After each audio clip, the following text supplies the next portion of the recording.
September 21 Bangalore ആശ്രമം ജ്ഞാനദളം 272. ദിവ്യ സ്നേഹവും പരാതിപ്പെടുന്ന മുഖവും. നിങ്ങൾക്ക് നിങ്ങളെ തന്നെ എങ്ങനെ കാണാനാണ് ഇഷ്ടം? സന്തോഷവും പതഞ്ഞു പൊങ്ങുന്ന ഉത്സാഹവുമുള്ള ആളായാണോ, അതോ മന്ദതയുള്ള സന്തോഷിപ്പിക്കാൻ ബുദ്ധിമുട്ടുള്ള ആളായാണോ? ചിലപ്പോൾ ആളുകൾ നിങ്ങളെ സന്തോഷിപ്പിക്കുന്നതും സമാധാനിപ്പിക്കുന്നതും മുഖസ്തുതി പറയുന്നതുമൊക്കെ നിങ്ങൾ ഇഷ്ടപ്പെടും. അപ്പോൾ നിങ്ങൾ ഗൗരവത്തോടെ മുഖം വീർപ്പിച്ച് നിങ്ങളെ സന്തോഷിപ്പിക്കാൻ ബുദ്ധിമുട്ടാണ് എന്ന മട്ടിലിരിക്കും. എല്ലായ്പ്പോഴും ഒരാൾ നിങ്ങളെ സമാധാനിപ്പിച്ചു കൊണ്ടിരിക്കണമെന്നാണെങ്കിൽ അത് വളരെയധികം മടുപ്പുളവാക്കും.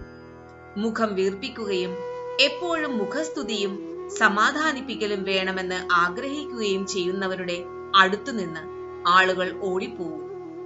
കമിതാക്കൾ പലപ്പോഴും മുഖസ്തുതി പറഞ്ഞ് വളരെയധികം ഊർജം നഷ്ടപ്പെടുത്തുകയും ആ നിമിഷത്തെ ആനന്ദവും ആഘോഷവും കുറയ്ക്കുകയും ചെയ്യും. വല്ലപ്പോഴും നിങ്ങളുടെ വിഷമങ്ങൾ പ്രകടമാകുന്നത് കൊണ്ട് കുഴപ്പമില്ല.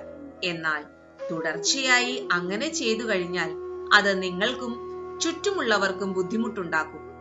നിങ്ങൾക്ക് സന്തോഷക്കുറവ് തോന്നുന്നുവെങ്കിൽ സ്വയം സമാധാനിപ്പിക്കുകയും സന്തോഷിപ്പിക്കുകയും ചെയ്യൂ. മറ്റുള്ളവർ സമാധാനിപ്പിക്കണമെന്ന ആഗ്രഹം സ്ഥൂലതയുടെ ലക്ഷണമാണ്. ഇത് അജ്ഞതയുടെ വേരാണ്. ശ്രദ്ധ വേണമെന്ന തോന്നലുണ്ടെങ്കിൽ നിങ്ങൾക്ക് കിട്ടുന്നത് പിരിമുറുക്കം മാത്രമാണ്. എന്തുതന്നെ സംഭവിച്ചാലും ഉത്സാഹം ഒരിക്കലും നഷ്ടപ്പെടാത്ത ആളോടൊപ്പം ചേരൂ. പരാതിപ്പെടുന്ന മുഖവും കൊണ്ട് ദൈവിക സ്നേഹം കിട്ടുക അസാധ്യമാണ്. പരാതിപ്പെടുന്ന മുഖം അവബോധമില്ലാത്ത മനസ്സിന്റെ ലക്ഷണമാണ്. പരാതിപ്പെടണമെങ്കിൽ ഈശ്വരനോട് അല്ലെങ്കിൽ ഗുരുവിനോട് പരാതിപ്പെടൂ.